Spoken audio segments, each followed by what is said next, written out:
What up, what up, what up, world? It's your boy J Star back again with the top five at running backs, man, this week. One slate and everything. Let's get right into this, man. At number five, um, I gotta go with like for real, like one of the most value plays, man. I mean, come on now. Jackson, bro. Like Deion Jackson, man. He's gonna make this list, man. Like, and I know it's gotta be crazy, but matchup, I mean, it's amazing for him. If he's going to be the starting back, man, he's a good pass catching back, so that's great because I only see the Colts being down in this game, and like we need anyways, like a good pass catching back for this type of price too. This is great, like for real. This is a loaded slate of games, man. You know, first week everybody's playing, so we needed something like this, and definitely got to put him in the top five, man. I know most won't probably do that, but I'm putting him in the top five because I know most people are going to definitely load up with taking him, and he should be one of the best plays though. He's got a good matchup. It's not like he's playing the Saints or something, you know, a defense and things like that. Like he's playing the Jags, man. And being that this should be probably a shootout type of game where they're going to need a pass catching back to come out that backfield and turn up the field. He's also did very well the last time he played them. So definitely got to put him at number five there, man, for that reason. We're gonna keep it moving. Like I tell you, I always pick people like when it comes to I want to say target share, stuff like that, and rushing too, opportunities, but also matchup is a big key thing, and getting the main amount of what I want to say, being one of the main weapons of the offense, like, and I feel like he's going to be the main weapons, one of the main weapons of this offense. With they don't really have a lot of receivers, their tight ends is out too, so he's basically going to kind of take probably a tight end role, and we don't really know what their receiving options for the slot. McKenzie or Downs, who's really going to take in that, and if they don't get open, then I can see Deion Jackson being that, and they might even put him out there sometimes. So next up though here, I would have to say who's going to make this top five, man. Like coming up here, I'm going with, man, I think I got to go with Sanders, man. I just feel like he's going to be a three down back in this system, man. Atlanta was a team where you could rush the ball too. I feel like Myles Sanders has a big game here, man. At least enough to get us like 18 possibly fantasy points. But if he gets more targets, what I want to say, rookies, quarterback and everything like that, maybe his target share goes up. And they don't really have a lot of good weapons, especially when it comes to speed weapons too at that. Like Sanders might be one of the, fastest players like that, when it comes to, getting him out in space. I feel like he can turn up the field still and could be gone in this game. So I could see something like that happening for him. This should be a huge game for him. I don't really see him having a legit backup that's going to take away from him. So I just feel like for 5,600, good game. Like I said, going against a really good game for me, I feel like I got to put him in there, man, for the top five. He makes it at number 4.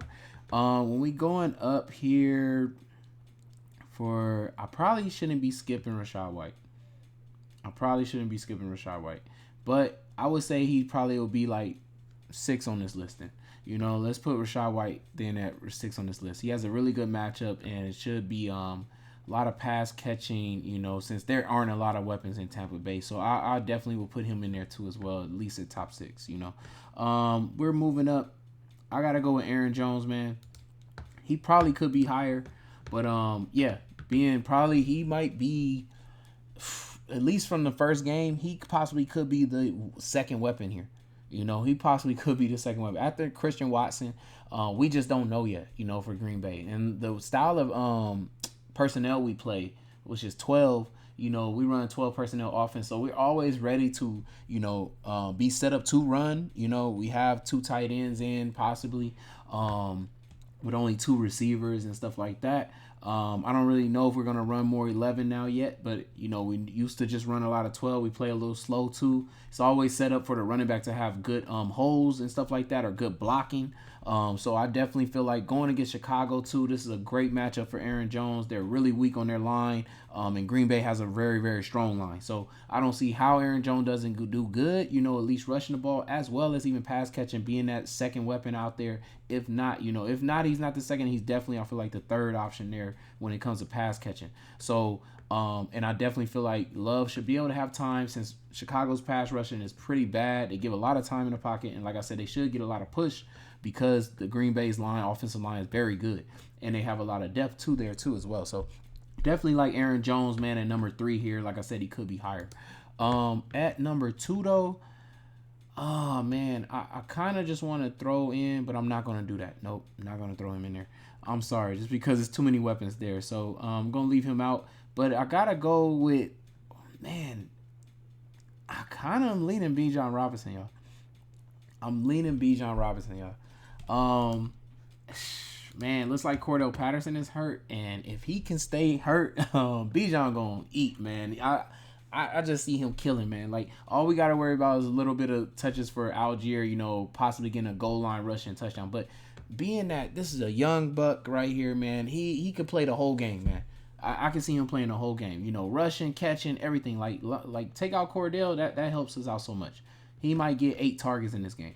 He's at least the third, if not number 2 weapon here, like the option here, man. I mean, they do have, though, he is playing on a team with the highest target shares when it comes to tight end and wide receivers. Like, with Pitts and London, man, they had a high target share, but their quarterback is probably trash. He might be trash. So if he is trash, his best weapon and option to throw the ball to will be Bijan Robinson. It's going to be the easiest target to throw to, so he might end up with 8 targets. And 8 targets, man, and who knows how many rush attempts he gets.